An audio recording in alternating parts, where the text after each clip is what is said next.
and welcome back to the Drip Project. I'm Tara Priolo. I'm your resident white-facing, biracial, multi-passionate musician, and I talk about the ish that nobody wants to talk about and push you to do the same. The Drip Project's aim is to take a drop, a single thought, and have it flow into another one and another one and another one, which eventually becomes some kind of body of water to move, to make a difference. I'm here the evening before the election, literally Monday, November 4th, 2024. And I'm here to do a little chitter chatter about what happens next, what I'm thinking, what I'm going through, what my pages are going to be like over the next few days, and how I hope that you'll join me.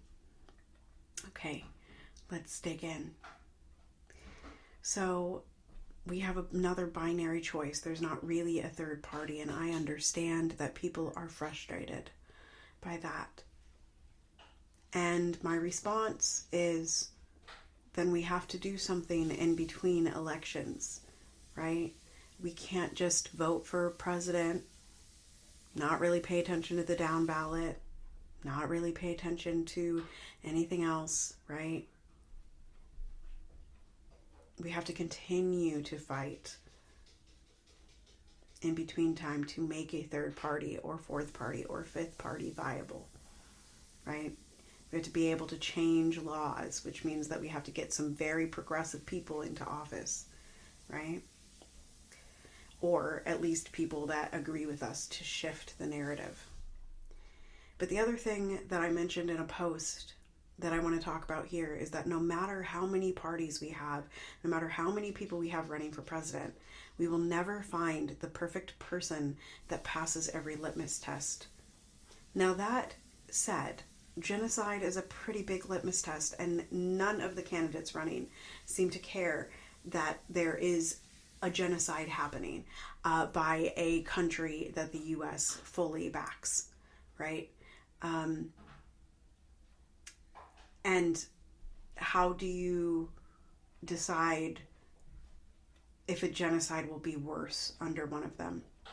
And I know it's too late to change many voters' minds. I was listening to a podcast, Brittany Packnett Cunningham's Undistracted, the other day, and she said Sunny Houston, I think is how you say her name, was on there from The View, and she was like, it's too late to change those minds, right? They're set. Our minds are set. It's the week before the election. Our minds are set. And I agree with that. I'm not going to change any minds for this election. If you're going to vote for Donald Trump, you're going to vote for Donald Trump. If you're going to vote for Jill Stein, you're going to vote for Jill Stein. If you're going to vote for SpongeBob, you're going to vote for SpongeBob. If you're going to vote for Kamala, you're going to vote for Kamala. I can't change your mind the night before the election or the day of the election when you're listening to this. But I can move you towards something new in between election times. We must work both in the system and out of the system. And while voting is not harm reduction and it is not a fix-all, child, it is something we can do. It's something we can do. And that is so important. You know, the other thing that Sunny said on this podcast was, we can't always get what we want. And I had to think long and hard about that, because at first I was like, yes, we can. Yes, we can. We can have everything that we ever wanted, right? But the truth is, in a country where there is a singular leader, which is every country on earth as far as I know. I mean, maybe some countries I don't know, but the major countries, right? First world countries, they're all led by a leader, a president, a prime minister, a queen, a king, right? A dictator. And so it brings me back to this idea of collective coalition and what that could look like. What if it was a group leadership? What if it was a group leadership, right? So know that whoever you're voting for, fictional or otherwise, they're not going to be the perfect choice, and we can't get everything that we want, right? Just like you can't do everything you want to do at the same time. You can do it all, just not at the same time. That's the truth. Now, I can't help, because I'm in the same tussle of a rustling thought of like genocide's going to be bad under both of them. And there will be as many lives lost as there are saved. And it's a matter of choosing which lives are important. And that really sucks. It just sucks. So my message continues to be, find the joy. Let's fight back with joy. Let's spend time giving our people breaks in the stories. I have a bunch of positive things planned over the next few days to give us a distraction while the votes are counted. Let's build movements towards a world that we want to live in. Let's read books together. Let's coalesce around each other.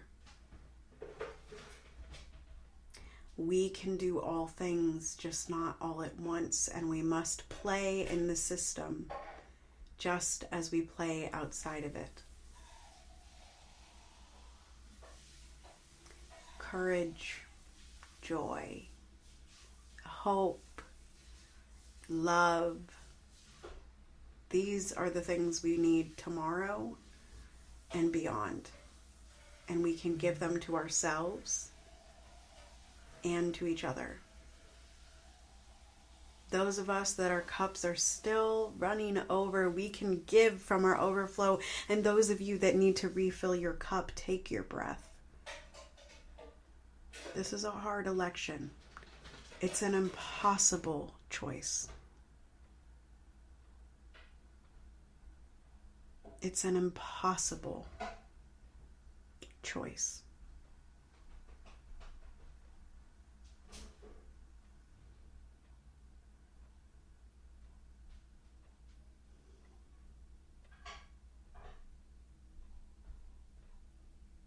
This is holding space for you and your feelings.